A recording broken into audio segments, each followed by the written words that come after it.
Shalom, shalom, shalom. All praises to the Most High, Yahweh, Bahashem, Yahweh Shai. That is to say, in the ancient Paleo-Hebrew, Yahweh, which is the name of our Heavenly Father, meaning He is. Bahashem, meaning in the name. Yahweh Shai, meaning He is our salvation. To the so-called blacks, Latinos, and Native Americans here in the Western Hemisphere, and to the rest scattered abroad throughout the four corners of the earth who look like the other nations, but through the patrilineal lineage go back to the Hebrew Israelites. Shalom. And I want to use this news article seen before you to segue into a lesson today. And it's basically going to harp on the same sentiment that is used in this news article that says, is Western culture stopping people from growing up? Is Western culture stopping people from growing up? And the answer is yes, okay? The answer is yes. And as we see from the little bit that we can read from this article, because, you know, you have to pay in order to read the whole article, but from the little bit that we can extrapolate from, we can see that just here, okay? It says, an older boss was correcting a younger female employee. There is no P in hamster, okay? So I guess the female employee was pronouncing hamster as hamster, okay? And the boss was correcting the employee by saying you don't pronounce it with a P, okay? It doesn't have a P in it. Said the boss, but that's how I spell it. So she was spelling it Hampster. It says the boss suggested they consult a dictionary. So a dictionary would have the correct form and, you know, way on how to spell it. But it says the employee called her mother, put her on speakerphone, and tearfully insisted that she tell her boss not to be so mean.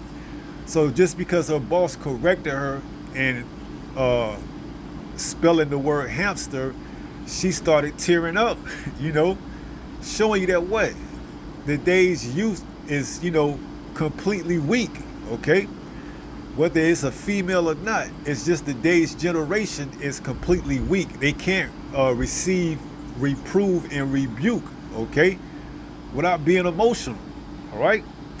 So that brings me to the lesson that I want to go in today. You know, am I become your enemy because I tell you the truth? Let's go there. This is the book of Galatians, chapter 4, and verse 16. It reads, am I therefore become your enemy because I tell you the truth? Right. And when we come out of this Bible, this holy Bible, and correct our people, it's as if though we are an enemy. It's as if we are that boss that's telling the employee that, hey, you don't spell hamster with a P. There's no P. And then the people tear up and cry and get emotional because why? They don't want correction, reprove. Okay, they don't want to hear what the word has to say. Okay, they don't want to hear that Esau Edom is the so-called white man. They don't want to hear that who they think is Jesus didn't come to die on the cross for everybody. They don't want to hear all these things that's correcting them. Just like that boss corrected the employee with that spelling of hamster, we correcting our people with this truth, okay? Because it says where there's no vision, the people perish, all right? And if you don't have the correct vision, you're going to perish. So it's not up to us to care and be concerned about your emotions and feelings. We come right out of the book, thus saith Yahweh, man. Okay? Lean not unto your own understanding. That will get you, you know, caught up in a world of trouble, man. You see? So we could care less about your emotions. We're here to preach this truth, okay? Whether you can receive it or not, that's besides the point. We just here as, you know, servants of the Most High to what? Preach this truth in its entirety. Proverbs 29 in verse, let's start at 15, I believe. This is Proverbs 29 and 15. It says, the rod and reproof give wisdom. So you see, this book is likened to a rod that reproves you and corrects you. Okay? It keeps you on that straight and narrow path. It keeps you from falling off because it says wide is the road to destruction, roughly paraphrasing. So without this correction, you're going to continuously to make mistakes and errors. Okay? You're going to continuously to spell the word hamster with a P when there's no P in it. Okay? It says the rod and reproof give wisdom, but a child left to himself bringeth his mother to shame. Right. So let's go down to verse 17 is where I wanted to start at. Correct thy son, and he shall give thee rest. Yea, he shall give delight unto thy soul. So you have to correct, and put a stop to false ideologies and doctrines, okay? That's what got us in the predicament in the case that we in right now, under these false ideologies and doctrines, So in these last days, the Most High, whose name is Yahweh, through his only begotten son Yahushua, has lifted up a standard that's bringing forth this truth that can't be swayed or persuaded by any type of, factors, okay? They're just going to preach the truth, and whoever ear it lands on that it's supposed to land on, that's who it's going to land on and wake up, okay? Through the power of Yahweh, Bahashim Yahushua, you see? So we here to preach the truth, and in doing so, we're going to correct those that take heed, okay? So it says, Proverbs 29:17, correct thy son, and he shall give thee rest. Yea, he shall give delight unto thy soul. Here it is, verse 18. Where there is no vision, the people perish. Right, so if you don't have any vision or any, direction that you need to head and go, because the truth is like a beacon, a homing device, okay? Unless you know exactly where to go, because if you don't know where you're going at, you lost, okay? See, this truth, we understand who we are. We understand why we got to the position that we in and how to get out of it, okay? And we understand that Yahushua is the only one that's going to deliver us, okay? When he comes back and swallow up death, then we will be fully, under the new covenant, okay? Because as of right now, we're not fully into the new covenant, okay? We're not fully in the new covenant because why? We still go off in this sinful flesh, all right? We won't all be into the new covenant until we get into the kingdom of heaven, okay? So understanding this truth gives us that direction, that vision. It says, where there is no vision, the people perish. But he that keepeth the law, happy is he. Right. And this is what gives us great satisfaction, pleasing the Most High through his only begotten son, Yahushua. Rehearsing the righteous acts, okay? We understand in this sinful flesh, we cannot keep this law in its entirety. Although being that we can't does not negate the fact that we should not try to, okay? And this is what the Most High sees. He sees our effort and our ability to try, okay? Because he understands we won't be perfect until the law, statute, commandments is put into our inward parts, okay? As of right now, we're in this sinful flesh, and the only ones that are going to be made perfect are you Israelites, okay? No other nation was given this opportunity or afforded this opportunity to be perfect other than Israel, Yasharallah, Prince of the Power, okay? So it says, where there is no vision, the people perish, but he that keepeth the law, happy is he. Right, and it's not a burden to us, okay? We understand the what's the word? We understand the alternative, okay, from not keeping the law. Romans 6:23. The wages of sin is death, okay? So we rather be alive and happy than, unalive and sad, okay? Because in this flesh, that's all you're gonna get is misery, okay? And we're not looking to, please this flesh, man. And contrary, we're looking to nail this flesh to the cross, okay? This flesh is what's putting us in the situation that we're in right now, all right? So happy is he that keepeth the law to the best of his ability. Matthew 11, And what? Let's start at the top. Verse 1. And it came to pass, when Yahushua had made an end of commanding his 12 disciples, he departed thence to teach and to preach in their cities. Now when John had heard in the prison the works of Hamashiach, this is John the Baptist, heard of the works of Hamashiach, he sent 2 of his disciples, and said unto him, Art thou he that should come, or do we look for another? So the disciples asked Yahushua, is you he that should come, or shall we look for another? Verse 4. Yahushua answered and said unto them, Go and shew John again those things which you do hear and see.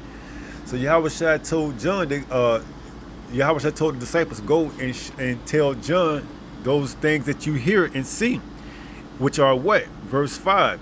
The blind receive their sight, and the lame walk. The lepers are cleansed, and the deaf hear. The dead are raised up, and the poor have the gospel preached to them. And that's what you're seeing right now in these last times. The elect being healed, okay? Returning, okay, from all their wickedness, their abominations, okay? In the name of Yahweh, Bahashem Yahweh Shai. You seeing all this, but you have individuals that don't like this, okay? Saying that what? The truth is too harsh, it's too biased, it doesn't, resonate with their spirit.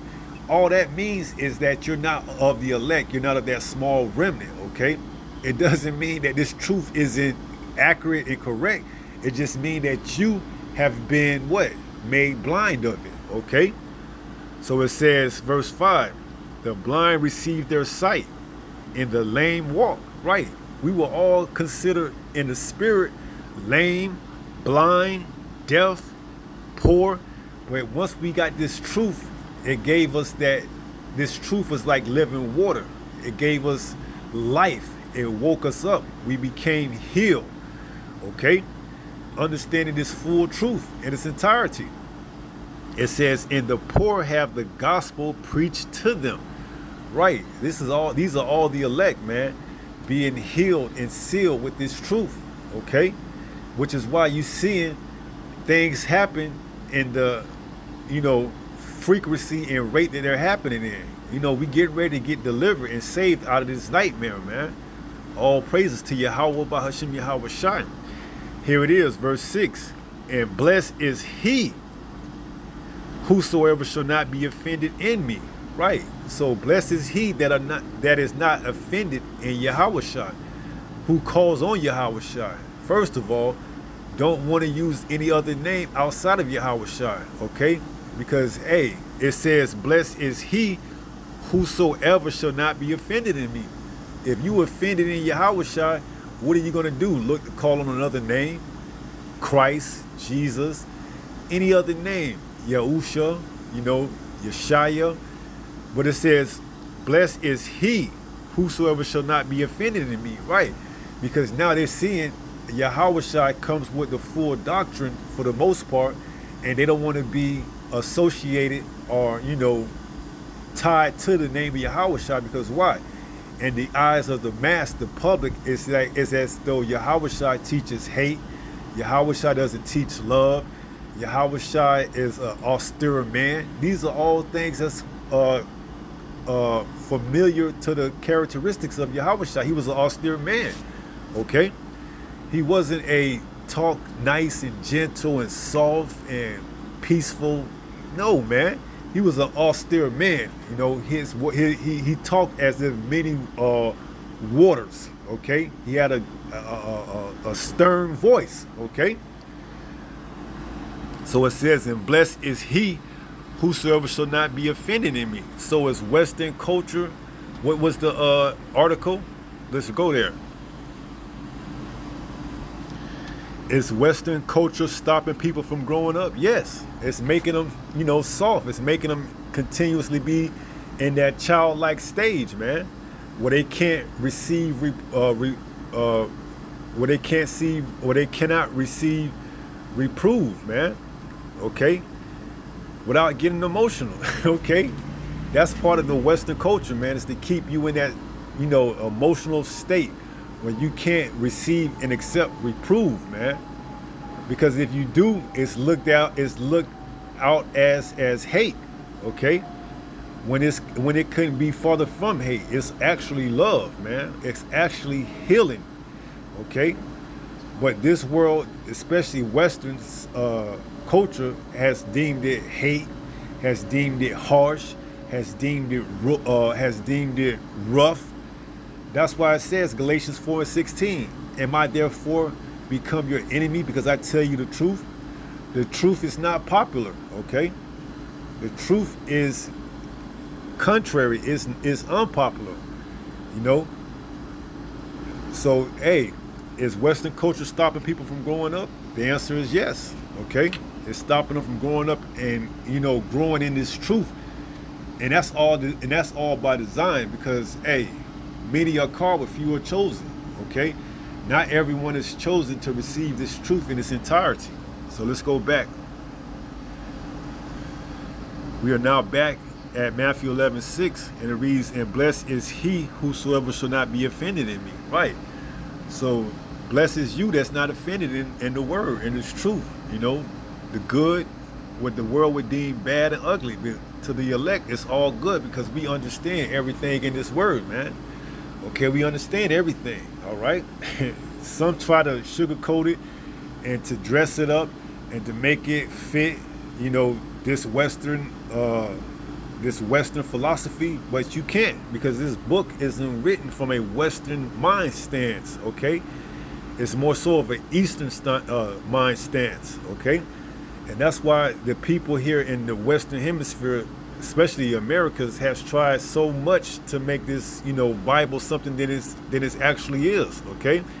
A Bible or a book that's, of peace and love. No, that's not what this Bible is based on. This Bible is based on balance, okay? And it tells us that in Proverbs 11. Let's go there and then we close out.